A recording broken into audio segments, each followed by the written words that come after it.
Hey, everybody, and welcome back again to Wish You Were Beer, a weekly live beer review show that we do every Thursday on this channel on YouTube. If you would do me a favor and go down to the About section and do all the cool things the kids do, like and subscribe and share amongst all the social medias and follow us amongst all the social medias like Twitters, the Instagrams, Facebook. What else do my grandparents do? Yeah, I don't know. MySpace? Is MySpace still a thing? Do we have a MySpace? God, if it does, you ain't in my top 8 anymore, I'll tell you that. Can we start a MySpace? That's actually really encouraging. We're going to look into it. No, but make sure you follow along with us. We've been kicking a lot of information out, like via some blog stuff and some other stuff that we've been posting on our social medias. Keep up with Tiffany and I when we're out and about drinking on the weekends and going to different places. We're trying to keep our schedule updated, so make sure you keep up on what beers we're having so that you can try to get your hands on them as well through any one of the delivery services or at your local stores if you can find them there. But other than that, I'm Daniel as always, and Tiffany, everyone recognizes her because, you know, she's good looking. And Phil, everyone recognizes him because he's good looking. Got a beard. I got nothing. That's fair. That's actually how most people remember me. We actually went somewhere recently that we had the Billsburg event that we did when we went to the Oktoberfest. We come up to the table to get our like VIP ticket or whatever, and she goes, "Oh, you are the Wish You Were Beer girl." And I was like, "I'm here as well, nice. man." She's like, "I recognize your hair." That's hilarious. I do have very unique hair, I guess. But then in my head, I played out the idea that we only got VIP tickets because Tiffany was famous and got recognized. One day. Well, that's what's going to happen with this. Yeah, what's going to happen with this show is that you and Daniel, you and I are just going to get replaced, like slowly. Like no one will notice. Correct. They'll just replace us, and Tiffany will always just be there. I'm going to bring in John Mallet. He's going to be. God, don't. Please don't. You and the mallet. All right. Well, all right. So we actually have a really cool guest this week. So we're gonna jump right into things. So if you follow along on our schedule, we're having a Drekker beer. Which if you guys haven't heard of Drekker, I don't know where you live or what beers you keep up on, but they're going to be kind of a big deal. So I'm pretty excited for this guest because I've had a couple of their beers and I haven't had a bad one yet. So. Phil, if you want to bring in Mark. Of course. Hey, Mark. Hey. Hey, everybody. So this is Mark Bjornstead. He is the co-founder and the current president of Drekker, which, again, kind of a big deal, which is super cool. And where are you guys out of, Mark? We're out of Fargo, North Dakota.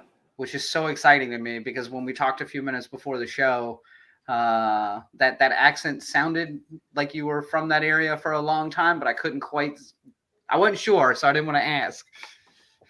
That's almost Canada. Really? Almost. Yeah. Good Lord. How's the weather? I knew that. I knew that question was coming. It hasn't turned yet. Yeah. We still got a couple nice weeks. Yeah, it's probably still really pretty out there right now. Like, I mean, spring and summer is probably ideal temperature, I would imagine. Fall's my favorite time of year. Yeah. Leaves are changing. It's not too hot. Nice cold breeze. It's amazing up here. Fair.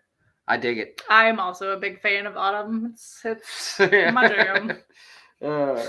So I'm a huge fan of seasons, which is why I live in Los Angeles, where they're dummy. Like, good call. Yeah. Oh, it's sunny today. Great. Yeah. Right. Again, so the one question I always ask everybody is, when did you get into beer? Why beer? Yeah, I think beer for us was never the question. We always loved beer. I think the reason we got into it is we love the potential of beer. What you can do around it, what you can do with it, and what you can do or who you can bring together and what type of a community you can make with it. So that's why we got into beer. I think just for that placemaking and community building. Yeah, and it's funny in the beer world because that seems to be, despite a lot of the attention that the beer world is getting right now for some negative reasons, most of the folks we've talked to and most of the breweries that we've dealt with, like that seems to be somewhat of a thread throughout all of them. Is that how important what the beer can do for the community and what the community does for the beer? And but I think, not to make a position statement on what's been going on in the beer industry, that isn't something specific to the beer industry. That's the whole entire world that this problem exists in. Yep. I think that's some of the belief and some of the hope I have for the beer industry is that the reason that it's in the beer industry right now is the beer industry has a place where this can be talked about, and we have people that want to see these change happens. And so it's not great that this is happening, but it's great that we're talking about it. And I'm really hopeful that the beer industry is the industry that can deal with this, because it's shocking that almost no other industry is reeling with this. Because this is, it's not, the beer industry is not even the biggest problem of this whole thing. Right. So I think that's why that's why it's getting talked about here, because I think the beer industry has the potential to deal with this and bring it to the community and create a better place. Agreed. That's all I'll say. I don't want to make too much of a stand. No, I love you're on safe company with us, because we've had this conversation in multiple facets for the same reason. Well, I was going to say, so, within other industries, like, it's always very competitive, whereas the beer industry, like, it's still like a competition of, like, obviously you want to, make money. But it's such still like a tight-knit community that it is an opportunity where people can come together across all the different breweries in different states and communities and come together as an open discussion. So I dig it. So I guess we can talk. So Drekker, right? So big deal. I remember the first one I had was amazing. It was Ectogasm. Yes.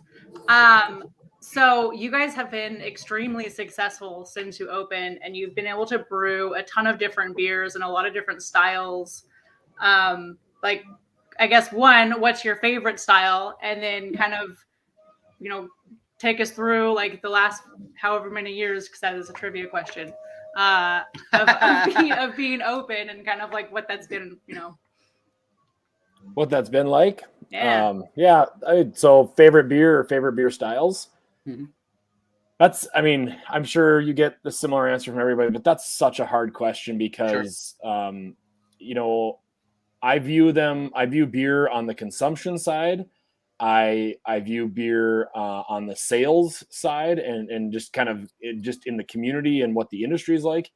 And then, and then we view beer on the creation side. And for, what we do inside the brewery and the beers we're creating, I love a lot of beers because of how hard it was to source that ingredient or figure out this one little nuance in there. And in the end, if I had that beer from any other brewery, I wouldn't know that backstory and I probably wouldn't appreciate it. Sure. So there's beers inside our brewery that I just absolutely love for what it did or what we pulled off or what we were trying to do. And I have some appreciation for that. So there's some small beers that I absolutely love and cherish. But honestly, IPAs, especially hazy IPAs are really like what I just absolutely love. I can't get enough of them. I love the best of them.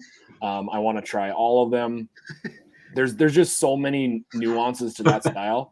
Yeah. But honestly, the beer that I'm always kind of jonesing is I want a 2% alcohol Farmhouse table beer every day, all day. I love it. Wow. That is Daniel's jam. That is my jam. To say similar reason, I really like lighter lagers and pilsners, not like Bud Light lagers, but like an actual traditional, because they're easy. I mean, they're usually no more than 5%, and so I can enjoy it. It's tasty and it's not like super filling or like I'm gonna be wasted after one beer. Right. In theory. Well, yeah. Depends on what I've eaten that day. Yeah. So what is it about 2% Farmhouse that makes it what you really love? I haven't dug into them deeply, so I'm intrigued. There's just something so so communal about the beer. Like, you could be having this beer at breakfast, at the table, at lunch, and it's and really like I love how much character can still be in that beer, but be 2% and finish crazy clean and, be subtle, but have all this complexity underneath it too. And then the other thing I love about it is that unlike any other style that's going on today, that's probably a beer that was really close to like what people were drinking at some of the beginning stages of brewing as an industry. What we think about, Europe, like that grisette table beer, that farmhouse beer that, they drank because it was safer than water. Those weren't highly alcoholic, and they were just alcoholic to make them safe. And so that low ABV, you could drink it for lunch and still go back to work. And so I just love thinking about where this beer started and where it is today and everything that's happening in between. And I don't know, that beer just makes me think about it, makes me love it. And then I love sharing them at the table because it's such a fun, weird little beer. It is. I'm always excited when there's a brewery around us that's put out a couple of them over the years, kind of just sporadically and randomly. And I'm always stoked when I go in there. I'm like, a 2%er that's like a farmhouse style. I'm like, yeah. And then I go backwards on it though. I'm like, yeah, give me a growler of it. And I'm like, well, that was counterproductive. Because you can just finish that. Yeah. Are you guys brewing any of these like really low ABV beers right now? Not any super low like that. We personally, I love those as like food or fermented, either spontaneous or mixed fermentation. Sure. And right now we won't produce mixed ferms in our brewery, but we're in the process of building out a facility where we can do mixed ferms and do that right. And so we'll be having some of these, I think, come out in the next 6 months to a year, probably. Nice. And are you worried about the mixed fermentation because of your current brew houses? Like you don't want to. Yeah, just with our house yeasts and like normal ale and lager yeasts, and then those mixed ferms are all wild and spontaneous yeast and bacteria, and those are just real common contaminants in there. So we want to keep those super separate and not mess up each other.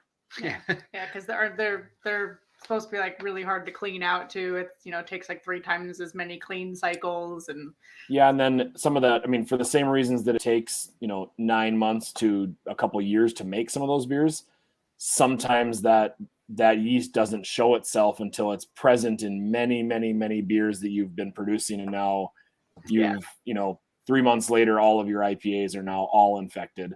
You don't know it right away. So it's bad stuff all around, but that's also kind of what makes those beers so special. It's like eating blowfish sushi. This is dangerous and we shouldn't be doing this, but damn it, I'm excited. All right. Well, I almost answered some of the trivia questions, so let's actually roll into trivia before I shoot myself. Let's do some trivia. I dare you. That's your cue, Phil. All right, here we go. No, wait, no. Oh, no. No, what sir. happened to our scene? You have let me down.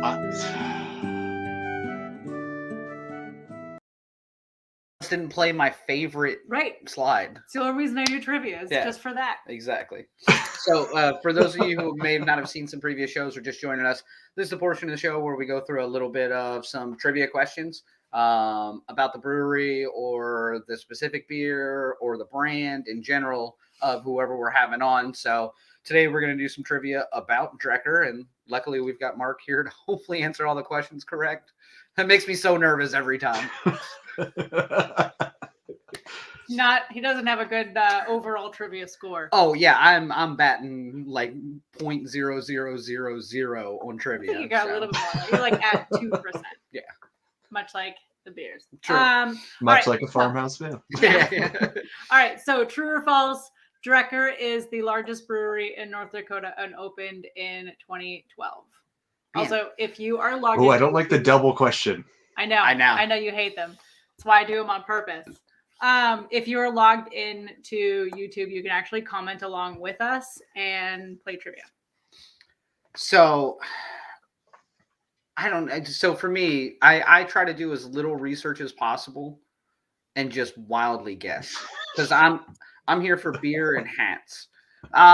So for me, 2012 seems early to me. because I've only recently had a Drekker beer, and I'd like to think maybe I've had a lot of beer. I mean, our numbers don't lie, but we're also drinking a lot of local ones too. Yeah, that's true. And we have not made it to Fargo, Mhm. North Dakota. I'm gonna go with true then, because why would you put this in here like touting their ability to be? Vero made it to Argentina. Great. See, now we have international viewership. I like that. I'm gonna go with true on this one as well. Yeah, why would you put it in here if it was false? Like, psych, they're the smallest. And they opened up last year. It's half true. It was 2014. Vero always does her research. So 2014. So you guys are 7 years in now. Yep.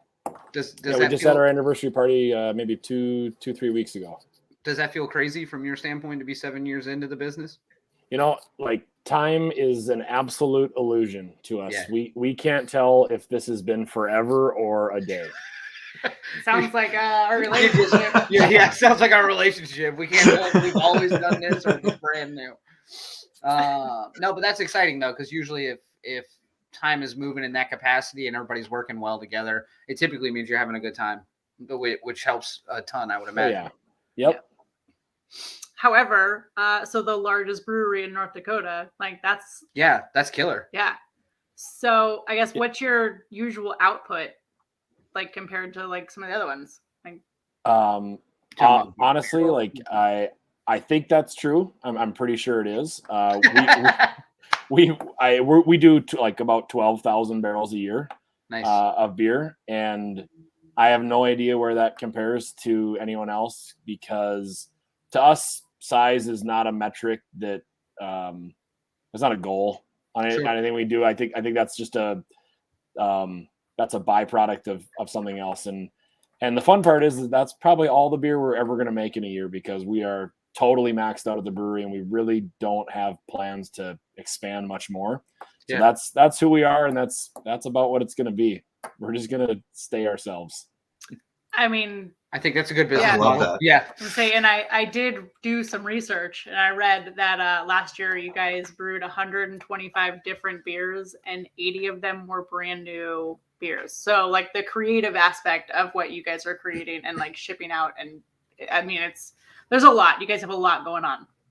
So yeah, and that's by design. I think we would have lost interest if that's what we weren't doing. Sure. That's the way we love it. We love making a ton of different beers throughout the year, and we love creating new ones all the time. So I'm excited to see where this year ends up. I have some goals internally on how many new beers we wanted to do, and I'm not going to blow our secret on what I hope it is, but I think we're going to hit it, and that's nice. To me that's the more fun part. Yeah, that's awesome. That is cool. Well, I'll keep my fingers crossed for you. Yeah. All right, what's our next question? All right, so what does Drekker mean? If it's not drunken rackets, I quit. Yeah, so it's either A, drunken rackets, some combination of a Viking longship, to drink, and a drink on draft, an old family last name from the original immigrants to America, or D, the name of one of the more famous longships from the height of the Viking period, which, for those of you who don't know, is the 9th to the 11th century. Yes, I'm very familiar with 9/11. Nope, yeah. I see it now, 9th to 11th. You got to get one of those did you, now and again. I like to think Tiffany threw in the trickery with the 9th to 11th century part. No, that was actually just... regardless of whether that's correct or not, that is a correct piece of information for you that maybe you'll pull out later in life in the Jeopardy show. Yeah. I'm gonna go with D, because I based off the insignia. I got a combination of everyone else is going B. This is why I'm bad at this. You gotta wait. Yeah, I was going D with this too, and now the answers that other people are throwing out, it's confusing me. Crap, it's D. No, wait, it's B. Yeah. Right. I'm going to stick to my D choice. Okay. So it is B. Mark. So when I was reading this, super interesting that you guys were creative and like just kind of put like this hodgepodge of Old Norse words together. Like, how did you guys come up with this? Yeah, it actually worked out better than we had hoped on that, because we wanted to make, we wanted something that had this Norse culture that's, very strong in our community, in our families. And we also liked kind of playing around with some of this, having this Viking story or this element to it, because it's not something that's current. It's almost folklore. The Vikings don't seem real. That seems kind of like a part of mythical culture, but there's so much fun you can have on it. And whether it's history or folklore or all those things, there's just a whimsical element to like the Norse culture. So that's what we wanted to do. When we were looking into it, Old Norse words have, there's just a handful of vowels in the whole dictionary. It's so hard to pronounce a lot of those words. And, we had a lot of great ideas, but what we kept coming back to is this root word of like drek or drykkr or these things. And they mean to drink, or what a draft drink is. And then some of the other variations of that are this Viking dragon ship. And that's a huge, that's a huge part of that culture, and harkens to like some local stuff. And when we started putting the words together, we wanted to mash those words up. We kind of made up the word Drekker, so we thought. And we also liked it because it's pronounceable, it's very symmetrical, it looks nice, on label stuff, and there's not really a approachability problem trying to pronounce it, right. Which happens with a lot of like Old Norse words or things like that. Yeah. But then we found out too that the current language for Old Norse is Icelandic, and in Icelandic language, the kind of the slang term for or what they would use, they would say drekka, and the way it's written right now, that's the act of going out and drinking with your friends, and kind of what that means to like be around each other and share a pint, and that camaraderie around it. And I loved that idea of, it's almost like, Scandinavian, like hygge idea, where there's this like intentional practice of how you get comfortable. And then there's this intentional practice of how you drink and share and build a community around it. And that's what Drekker is. That's what that word means to us. And that's, like I said in the beginning, that's why we got into this. It's not just the beer product. We love that. We love using that as a tool, but it's more about what happens around it. And that makes a lot of sense. Just looking at the word, I would never have like caught a lot of that, but I love the fact that it's got that heavy of a background to just even the name of the brewery, much less the can art, the insignia, like where it goes from there. Right. That kind of goes back to, what you were saying about why you like beer so much. It's the backstories and like, the ingredients and, kind of the how it was made, like in the background. So true story. Let's do one more trivia question, but let's crack this beer open so that we can start trying it while we go through this next question. Okay. I agree.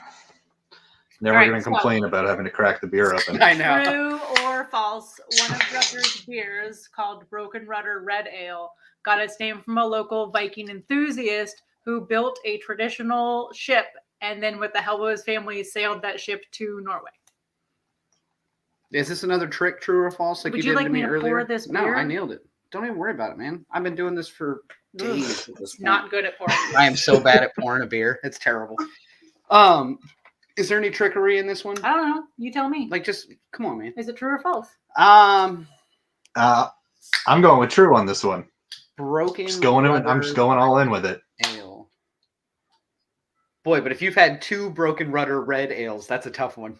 I'll have the Broken Rudder red ale. Thank you. I will also go true because Vero said true. And let's not kid ourselves. If anyone does their homework.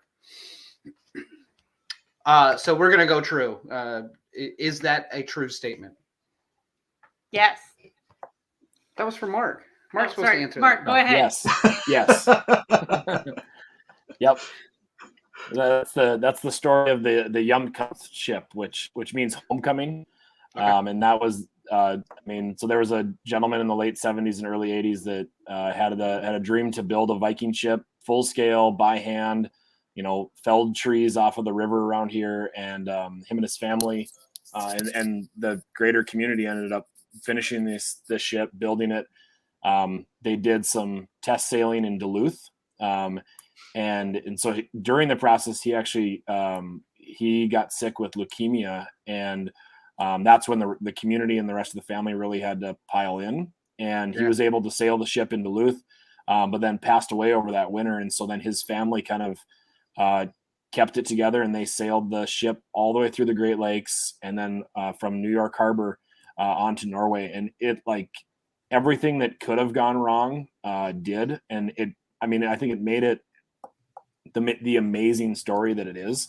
So I think there's like a documentary from the 80s, and it's definitely from the 80s, but you can find it on YouTube, and it is just an absolutely crazy story what these people did and what they got themselves into out in the open water with this old school Viking ship. And it's a huge part of our community. And we harken it back to, that's what in the middle of the voyage, they got into this huge storm, and their rudder broke off, and there's a whole bunch of other things that were going on. And that's the worst thing that can happen to a Viking ship in these big sails, is because they're really shallow bottoms. If that thing turns in the waves, it'll tip. That's the only way that ship doesn't make it, is it capsizes in there. So you need that rudder to stay with the waves. And they got creative, broke out floorboards, built a new rudder right away in the middle of the storm, and got through it. And so we're happy to have that. To honor part of that story. And then that's part of the reason that Norse culture is just so strong in our area, because it's just deeply ingrained into what this community was built on. Yeah, that's super cool. Like, that's always one of my favorite things, is to hear awesome. some of the backdrop on these beers, or where people come from and why they got into beer, or, like for you guys with everything in the Nordic culture, that's the first time I've heard any of these stories, which is crazy. He doesn't get out much. It's also just so great because I feel like you've got so many stories to go off of this that are so cool, that match the whole style of the beer and the brewery. Yep. Right. So awesome. And isn't that ship actually, it was like donated back to the town, so it's like something you can go visit? Yep. So there's it's a really cool museum that the ship is inside, preserved. They have, the whole story laid out, a whole bunch of other things. And then now it's actually in, what houses it is the local historical and cultural society museum. So there's other kind of founding history of the area. This was a pioneer land. The original people that settled it, there's a great pieces in there about the Native American communities that lived in the area. And then there's always rotating museums or historical or cultural aspects that they're going through. So that's it's a great museum and a great asset to the town. Awesome. Very cool.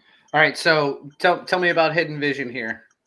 Yeah, so this is a beer we did with our friends at Deciduous. I was gonna say, this is a collab, right? Yep. I saw that when I checked it in on Untapped. Yeah. Yep. So Deciduous is out of Newmarket, New Hampshire, and awesome, absolutely awesome people.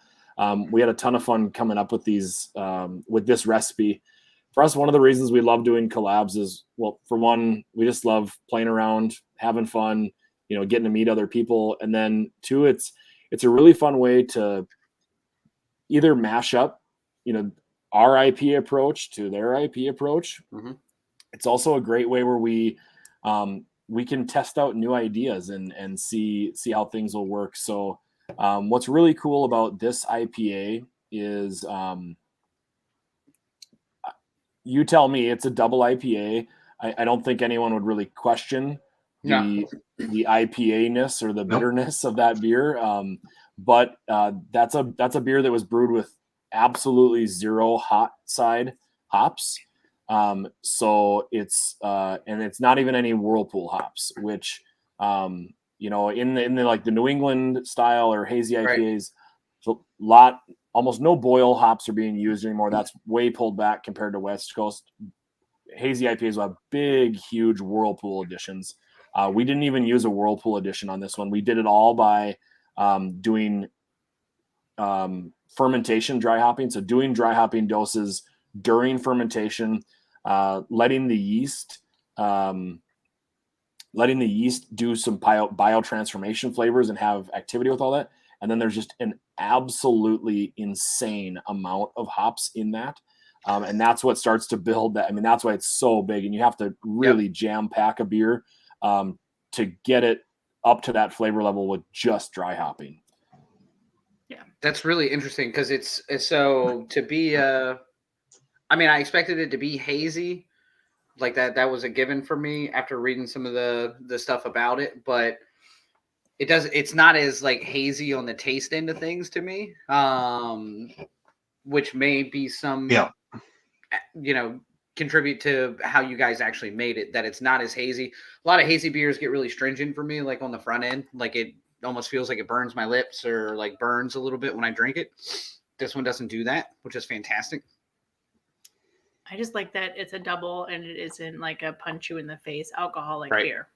Because there's some that they do like totally like heavily hop it, and because of it, it becomes like there's just some IPAs that are just super bitter and alcoholic, and it's just because there's just too much going on in it. It's a really like smooth and like it's a well balanced double IPA. I enjoy it. I will have some. Yes, and this beer uses some really really fun hops too. We put in Citra, which is one of our absolute favorite hops, and then spread in some Topaz and Motueka which are kind of weird, elusive flavor. I always think that those ones they're shape shifting hops. They change. It changed so dramatically on how you use them, and every time I go back into a beer with either one of those or a lot of Southern Hemisphere hops, it changes. I find something new each time. It's really a fun journey to kind of keep tasting those beers. That's interesting because this is like an 8.2. I think it's somewhere on there, right? Just a hair over 8. I'm sure it varies can to can. I don't know. No, it's a joke. No, this is really stellar though. Yeah. And we've had several other Drekker beers as well. We've been lucky enough. There's a place around us that has some of them somewhat regularly on draft, and then we got this from a tiny little bottle shop that was just opening up, and I was really excited to see you guys popping up. Yeah, we have a lot of fun in Virginia. That's a great state. We send beer quite a bit over to Virginia and kind of up the coast north of there. Yep. Yeah, I was going to say, coming out of North Dakota, you got to send it north Virginia as well. I mean, I'm sure everybody that far up can relate, right? Yeah. They're all angry because it's cold. This doesn't seem like an angry person. I don't know. No. I don't think I would take it. No, I'm angry when it's hot. I am real crabby when it's hot. Cold, happy as can be. I'm okay with this. I just like a standard. You're in the right place. I don't want it to be too hot or too cold. Just like in the 70s, 60s. That's it. Anything above or below, I'm not good. So we got a question here. By only using dry hop, does it make it taste more green? Makes it feel like a lighter IPA? Yeah. So with that, the word like green on an IPA, I always think that heavily dry hopped IPAs can get that green, or a lot of us in the industry call it green. We call it hop burn. That when that, at least and I think that's usually in the first couple weeks of a fresh IPA. When you're doing that much dry hopping, you're leaving around. There's so much in the beer that hop matter stays suspended in the beer for a while, and those acids and other particles, they kind of give you this spicy burning sensation, and that'll usually, if the beer's not filtered or centrifuged or anything, or just aged, that'll go away in a little bit. We centrifuge all of our IPAs, and so every IPA is centrifuged after a dry hopping round. And centrifuge isn't filtering, that's just separating. What it lets us do is we send the beer through kind of spins the beer really, really fast, and we can control it. We have a lot of ways we can decide how much we're going to spin off, but we can spin off that hop solid. And on that green factor, even just using a centrifuge, we always think it's about a 2-week time machine, that it takes a beer fresh out of the tank and turns it into what it would have been in 2 weeks of conditioning. So we try not to make any of our beers really, really green, but that can definitely happen from heavy dry hopping. Sure. And that idea of, whether it's a lighter on the bitterness, you can definitely avoid that bitterness by not doing any boil hops. But in big IPAs, you can get that same feeling of bitter, spicy, burn, whatever it is. Those are all really common flavors. You can get that just from aggressive dry hopping too. That makes sense. I know you've got to run here shortly. We do have one last trivia question. It was the very last one, Phil, that you slightly brought up earlier. Oh. Yeah, whenever you're ready. I don't feel that. Is there a chance you can put that up? Hold on. You're throwing me off, so here we go. Okay. Yeah, that's true. True. No one needs to answer. This is I'm sure you guys have a merch store. Is your merch store available online? Am I available to purchase a hat? Would you send me a hat? This is literally the only reason I do this show. It is. Just here for the hats. That's it. I'm here for the hats and the beer. I think he has 30 hats. 32. I counted. This is my dad. This is my dad hat. It's my hat because you stole it. It's my gym hat. I don't want to wear another beer hat when somebody's been kind enough to be on the show. So this is my drab gray, just dad hat. Yeah. No, we've got a huge online store and have tons of that stuff. Hit us back up, and Haley and I will get some stuff sent out to you guys too. Yes, that's the only reason I do that. So with that, well, one, thank you, but two, last words. Do you want to? Well, not last words. I hope you make it out well. But... no. Your final words. Any upcoming events, beers you guys have brewing? There's a bunch more trivia questions that we can post for everyone else as well, because there's a lot more interesting information. But just anything you want to pitch? No, I think, we just really appreciate all the support and love we get. We love interacting with people on, social media is so much fun because we get to chat right with people. On the new beer stuff, we're on like every other Fridays when we release new beers. So this is a release week. I think we've got 5 on the release this week. We're always dropping new stuff. Always fun and weird. And we love hearing what people think of them and having fun with those beers. On the horizon, I think we've got some really fun stuff too that just as a company we're really excited about. We're building out kind of this bigger tent than what just Drekker is, and we call that Brewhalla. Oh, nice. And that's kind of our whole idea of what the umbrella of the community we want to build is. Drekker is going to be part of that, but we're really excited to make that tent even bigger. So we're in the process right now of building out attached to the brewery. We call it a food and entertainment wonderland. It's our little playground. It's this fun, weird, whimsical place. And so what all builds into it is a food market, food hall, retail market, an event center where we can throw all of our little weird festivals and events and creepy fun things that we love to do during the year. And then there's just this killer awesome hotel that's built on top of it so people can come and enjoy the experience with us, kind of be fully immersed in everything we're doing out here, whether that's events or weird beers or the cool market and all the other partners that we have in there. And then the hotel every room in the hotel is a different beer label and design and kind of niche to it. And so the experience just keeps going. And that's our little dream world. I've been watching, the construction is all happening out of our office windows. So some days if you kind of are watching and we're not responding to posts really very much, or it seems like we forgot to do the 4th of the 5 beers, it's because something really crazy happened and we've just been watching it all day and lost track of time. But that's what we've got going on. Did you guys have any other questions for me, or what the heck we're doing? I already sent the hotel stuff to Phil and Daniel when it was released publicly. When does it open officially? I think you guys are already taking reservations and stuff for when it does, right?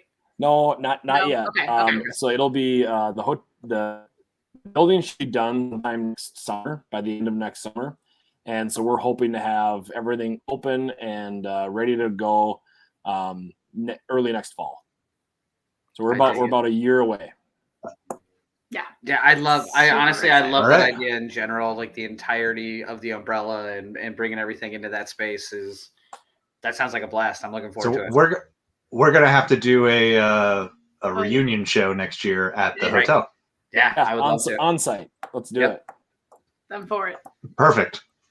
Well, Cool, Mark. I know you have things Better to do things this to do. evening. But honestly, I this is what I love about the beer community is that somebody like yourself is happy to come on here, talk about your vision, talk about your brand, talk about your beer. I think that's amazing, and we really appreciate you coming by. And this is the 4th Drekker beer I've had now, and you guys don't miss. yeah, they're all great.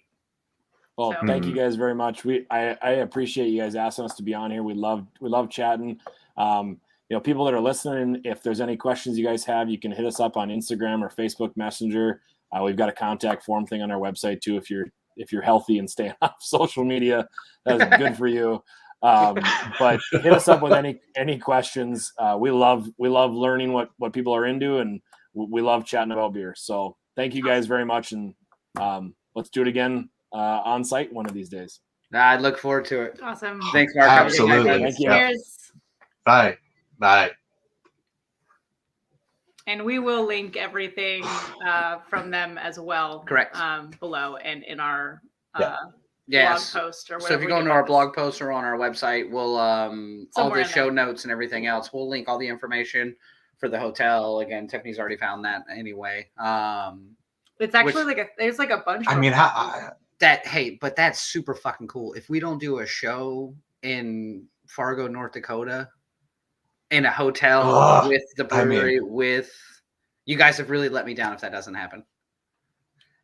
I mean, you could just say we don't do a show in Fargo, North Dakota, I'd be like, we're making a mistake. Like, this sounds awesome. I'm for it. I need a reason to go to North Dakota. Yeah, I'm for it. In spring or summer. Right. Or fall. Just not winter. So there's 45 days in which we can be there. No, I think we should go in the dead of winter. We should just really do it. As a Coen Brothers fan, I will go to Fargo in the dead of winter. You know that.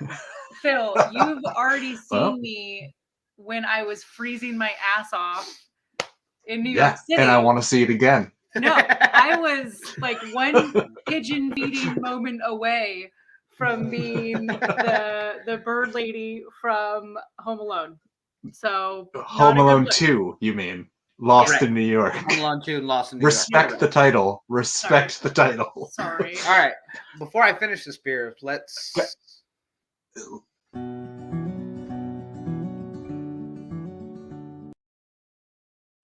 For obviously the hundreds of people who are unfamiliar because this is their first show, this is the part of the show where we actually review the beer.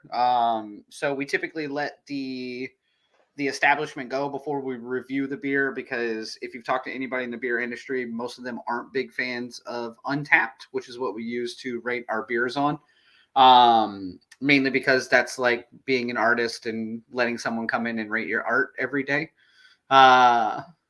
Who knows not a lot about the Correct. Art. Yes, it's your average person. So that being said, speaking of doesn't know a lot about beer, I'll rate it first. Well, hold on. So we are reviewing Drekker. I thought you were gonna push that at me. I was ready.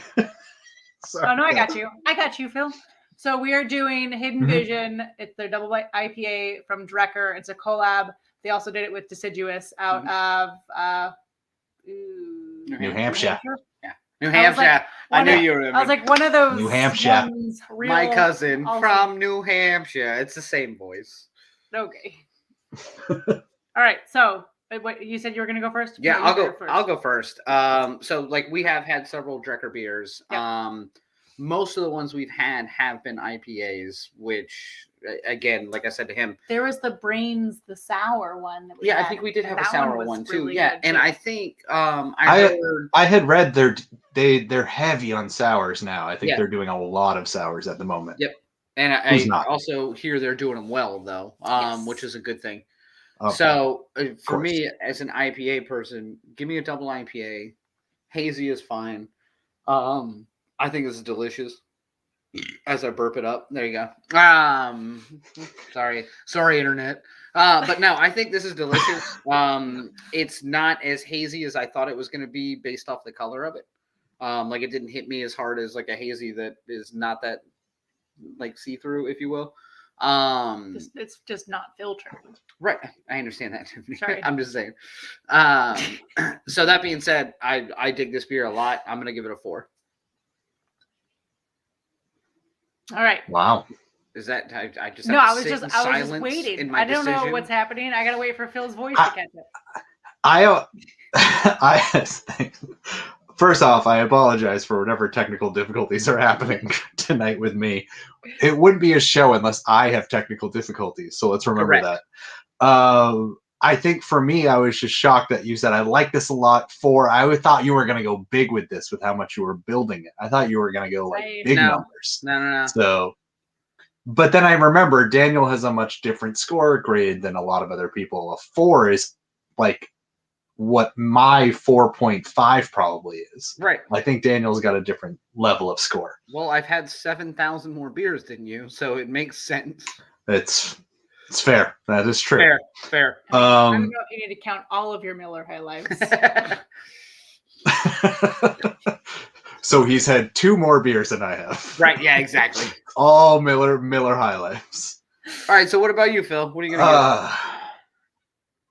So I thought it was interesting because when I poured it, I smelled so much of that New England IPA. Mm-hmm. I smelled this citrus. I smelled this like juicy. I smelled that. And so I was like, oh, this is going to be really juicy. And then I drank it and I got more of the West Coast bitterness, which was interesting. And then as I've drank it, it's also changed throughout the drinking, which I think is a great thing that we have now changed how much we drink before we score. Because at first I was like, interesting.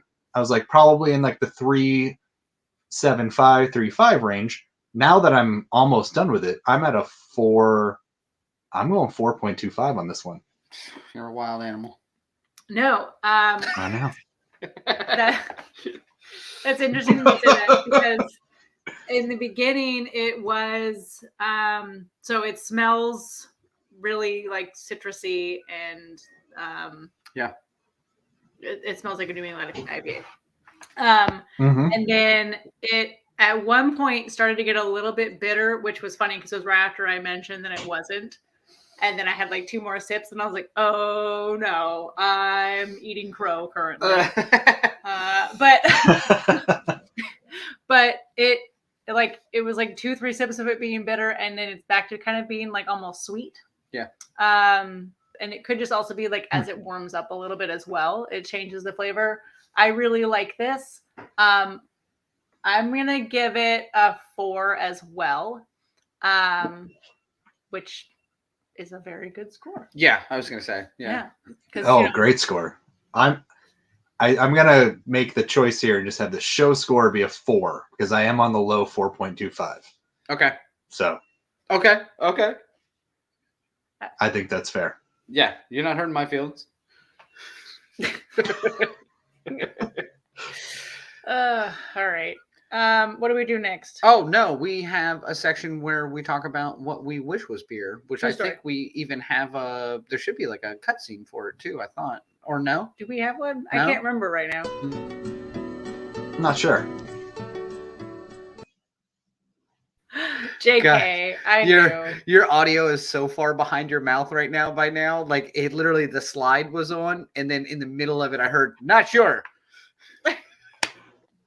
Well, what's hilarious too is that on my end there was no screen that popped up at all. So it was just on my end, it's just the 3 of us staring at each other and no slide. So by the way, that's I'm literally over here. We all just stared at each other the whole time. So to me, that's what I don't even know if you're joking because I'm no, you're good. I'm so ashamed of the tech side. I just love the idea that you're the production end of this, and it's always something on your end. It is. Like It's all well because I'm responsible for too much, you know. Right. Mr. doesn't have Facebook. Look at this pristine setup. Never glitches, welcome. never moves. You're welcome. I'm not talking about your beautiful face. Who set it up? I mean, I set all this up. I plugged everything in. I turned it on. I meant more for the space. Oh, I see what you're saying. Like Yeah, that's it's, fine. you know, I don't know if you're a decorator. No, not at all. I actually been thinking about changing these pictures out to something different. Don't hurt just Vero's heart. We got to get you guys. You two have looked great for so long. I'm the weakest link here, and I keep changing it and keep confusing it. And now I'm sitting in a garage, and my audio does not match my video. I mean, I'm a mess over here. So it's getting better. Is it? No. Oh, good. Oh no, never mind. You just came in 5 minutes late. All right, we're good. So, for those of you unfamiliar with the show, that's what she always says. Oh, this is where we take a chance, basically, just to comment on anything that we wish was beer, was actually beer from the week instead of what it actually is. So, just gives us an opportunity for Tiffany to talk about work or politics. I haven't talked about politics in a long time. Oh, okay. Well, cool. What do you got this week then? Why don't you go first? Oh, okay. So better not be politics. Well, okay, no, it's not politics. Walk out of this show. It's not politics. So this week was National Mental Health Awareness Day, and today I started. This week was National. No, this week was one of the days for that. Like that was the day for that this week. Okay. Ask me which day it is. I don't know. You're gonna have to Google it. But I remember it was a thing. I was very busy that day, and I was like, "Man, mental health sounds great. Don't have it today," and just carried on with what I had to do. So I started therapy today because feelings are not beer, and beer is very easy, and feelings are very difficult to go through. So I wish feelings were beer because talking to someone virtually isn't really that hard. It's very easy these days, but it was a rough 45 minutes of, I think I made it about 10 minutes and then I started crying and I was like, I've told this story before. I don't know why. So for those of you who are a human, you should definitely try therapy. It's great. That's all. That's my therapy's good. It's good for you. Feelings are terrible, but we all have them. I just want to applaud you for after your first therapy session coming out here and literally saying you went to therapy. I think that's awesome. Oh, yeah. I mean, it's not my first rodeo, but it's my first in a long time. Right. Yeah. But just saying it, I mean, just to even make that first step is so hard to do. And then to have to just come out here and be like, I made the step is awesome. Hundreds of viewers. Hundreds of viewers. Thanks, Kirsten. What do you wish was beer? Oh, mine are always easy. Let's I know. not kid ourselves. Politics. I wish the 9/11 joke I made eearlier was beer, because it might have gone over better. No, actually, no 9/11 jokes go over great. I stand beside my 9/11 joke. I don't think that's a good idea. I feel like a South Park episode. Like, we can laugh about it now. Can we joke about it now? It's like the AIDS joke on South Park. We can laugh about this now. I love how silent it went after you. My fucking favorite. No, actually though, for real, that might be my best joke ever then. No, I just wish crawl spaces were beer. I had a commercial complex this week that I crawled for work on top of my regular schedule. So I'm like 40 plus crawl spaces into the week already. Wait, Best Buy makes you crawl space now? They're commercial making you go into crawl complex, spaces? No. I think they're on a slab. My jokes aren't going to land because my tech is so delayed. Yeah. Yeah. Got it. You can't make a quick joke on delay. No, I can't. No, I just wish. I'd like to change mine to I wish Phil's audio was beer. Sorry, no. So crawl space. Yeah. I just wish they were beer so that if I could have 50 to 60 beers in a week and still get paid. That's a lot. Unless it's a 2%. Table beers. God, they're my favorite. Uh, All right, I'll Phil, go what do quick you- then. what do you I wanna wish tell this us about technology. 10 minutes from now. What's hilarious is I've already started talking. I love the idea that Fuck. yours is now a 9. That's how behind it is. Stop. Be quiet for a minute. Go ahead, Phil. Just skip me. No, I technology beer No. because I know how to handle beer. Technology is not working. Beer always works for me. Someone close the show out so that I could just sit here. I'm not closing it. All right, What a so mess. Phil's been having a great time. No, but honestly, I just like to thank everybody for coming by. It's always really cool for us to have a guest. That seems like the craziest thing to me, that people who own these breweries and have these beers that are nationally found and somewhat renowned will come in here and talk to us for some dumb reason. So thanks for keeping up with us and staying along. Make sure you follow us on all the different avenues that we offer. You know, Facebook, Instagram, Twitter. Make sure you keep up with us on Untapped. If you use any of the beer subscription services, make sure you follow us along on those as well. You can see where we get a lot of our beers from. And use our discount codes if you haven't used them discount before. codes. Absolutely. Next week, we are going to be doing Flex by Torch and Crown, which Torch and Crown are out of New York City. They're in Manhattan as well. So that should be a lot of fun. Hopefully, we'll get somebody on from them as well. But that beer you should be able to find if you're on the East Coast / in New York City. But as always, we appreciate you guys stopping by and keeping up with us. Make sure you follow us, subscribe, like, all that garbage. Play the outro.